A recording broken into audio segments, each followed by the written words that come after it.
Maithili express की शानदार प्रस्तुति।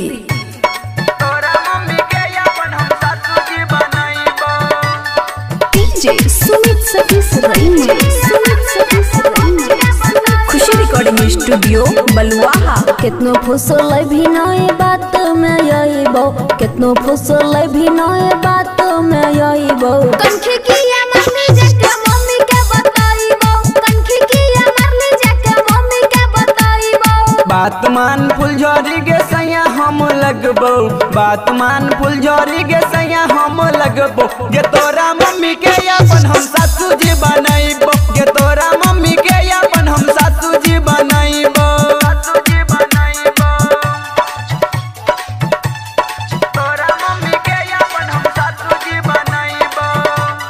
डीजे सुमित सतीश रईमा,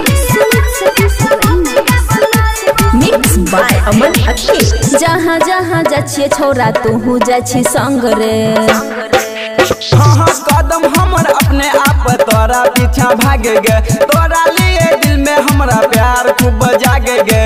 अपना भैया से छोरा तोरा पीट बईबो, अपना भैया से छोरा तोरा पीट बईबो। कंखी किया मम्मी जाके मम्मी के बताईबो, गे तोरा मम्मी के अपन हम सासू जी बनाईबो। तोरा मम्मी के अपन हम सासू जी बनाईबो। डीजे सुमित सतीश रईमा,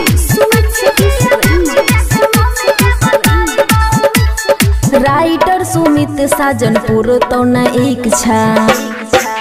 हाँ दीपक दिलदार छियो यार तोहर सच्चा, सुबह से सुहाना के पुराए देने इच्छा। एहन दीपावली के रोज जे सताईबो, एहन दीपावली के रोज जे सताईबो। कंखी किया मम्मी जाके मम्मी के बताईबो, गे तोरा मम्मी के अपन हम सासू जी बनाईबो।